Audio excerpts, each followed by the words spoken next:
Thank you. Please allow me to replace Hams, who had to leave for an urgent matter. She'll be back soon. I know you don't want to see me, you want to see Hams, but you have to bear with me. I would like to thank Ms. Lamat Tamimi, Director of Legal Affairs at Zain, and again thank Zain for their continued support and sponsorship of this conference. It's really remarkable how Zain managed to transform their brand and trade name in a few years. A few years back it was called Fastlink, in Kuwait it was MTC, and rapidly that name has even demolished, and this has become even more famous. And this actually was a concern. I was working in Kuwait at that time, and I did have a chance to meet Mr. Al-Barra a couple of times, and he was not worried, and he said, yes, we can do it. So it does happen, and it does reflect.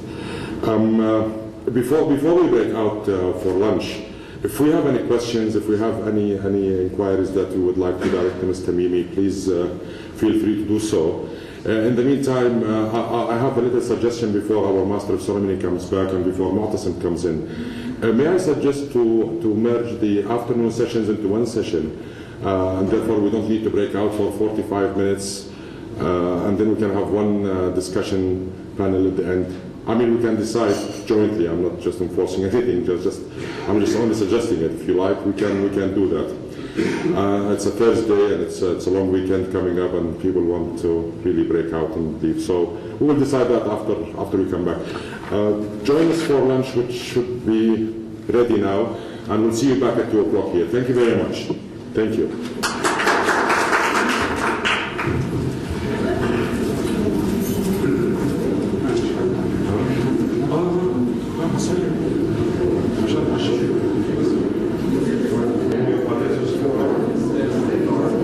I was wondering whether anybody has saved me any leftovers, anything in your pockets. I didn't have much. All right. So I trust that Salah already told you that we will be joining the two presentations together. We'll not have a coffee break, so hopefully we'll be able to finish early and let you leave before 5. Okay? So moving on with our program, trademarks today have moved from being the legal instruments by which the identity of a business is protected to being one of the company's greatest and most valuable assets. But how can a financial value be put to a certain trademark? Where do trademarks stand in the world of today among companies' assets? What is brand equity and value undertaking? And how can we, and what are the three main pillars of valuation? Namely, what are the methods of income approach, cost approach, and market value approach to be used for trademark valuation? All this will be discussed in our next session presented by our esteemed speaker, Mr. Peter Francis Friedli. Mr. Friedli is currently the advisor to the fund board at the Koan Fund LLC in Geneva. He has over 20 years of experience with the most prestigious financial institutions in Switzerland, including UBS, Credit Suisse, and Lloyds Bank, and is a distinguished expert on valuation with special emphasis on intellectual property appraisals. Mr. Friedli, the floor is yours. Thank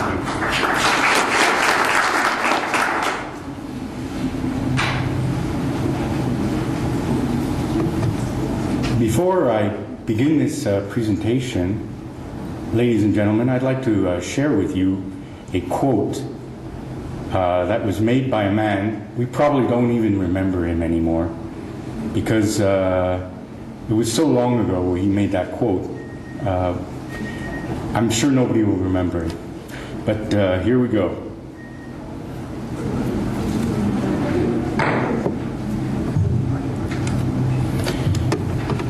If this business were split up, I would give you the land and bricks and mortar, and I would take the brands and trademarks, and I would fare better than you.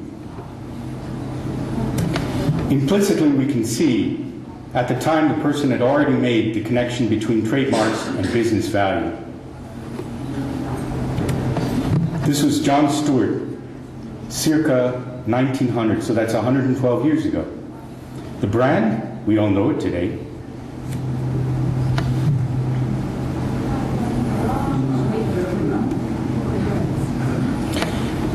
At the end of the 20th century, signaled a paradigm shift in the understanding of shareholder value.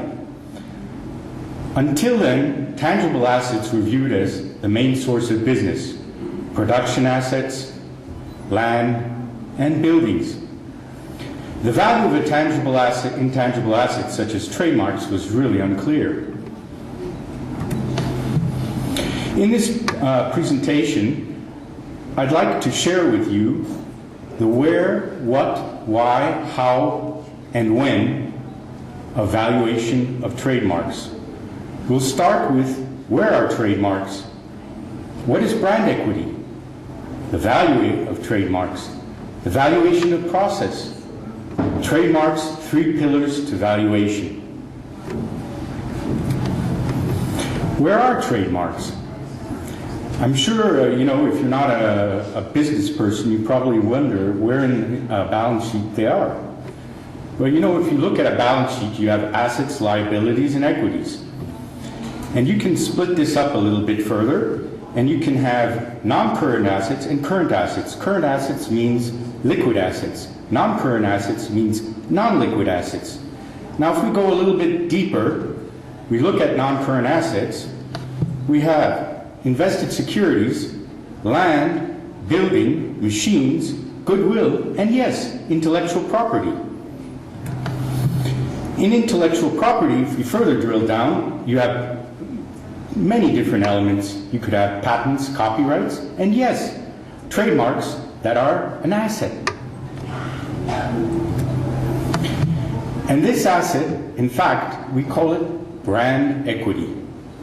It describes the value of having a well-known brand name, based on the concept that the owner of a well-known brand can generate more product revenue than the owner of a product with a less known brand.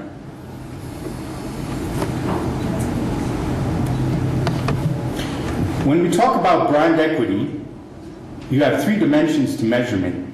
We can start out with the most critical, which is the consumer level, the product level, and finally the firm level.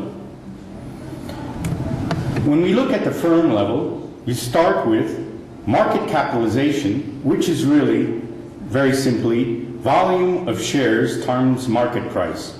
Then you deduct tangible assets and measurable intangible assets. And that leads us to brand equity at the firm level. When we look at it from the product level basis, you can compare a private label product to a brand product. And really, it's very easy. It's the price differential between the 2 products. When we look at product level, you can also look at it from another perspective, the geographic perspective. You can go from the continent, country, to the location. This leads us to the consumer level. Really, it's a holistic approach today because we know everything almost about the consumer of a product. We can really go from the country, region, drill down to the city, neighborhood, store, and finally reach the individual consumer. When we look at the individual consumer, we can measure him with various matrices, such as consumer awareness, brand image, brand association, by doing mind mapping, empathy, responsiveness, assurance, and leadership. By consumers, consumer perceptions of quality and other relevant brand values.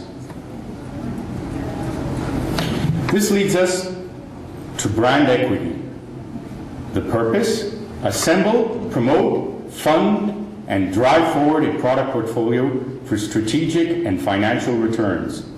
Perceiving trademark and brand values is an intrinsic part of the process, helping identify the stars from the dogs. Making allocation decisions and assessing those decisions versus future value. Now I'd like to get into some examples of positive brand equity and negative brand equity. If we look at positive brand equity, we can see that over the last calendar year, Apple's brand growth was 130%. Google's 27%. IBM 8%. When you're talking about billions of dollars, this is impressive. But on the other hand, if you're looking negatively, it can be very damaging to a company. Here in these examples, I'm talking not about millions, I'm talking about billions.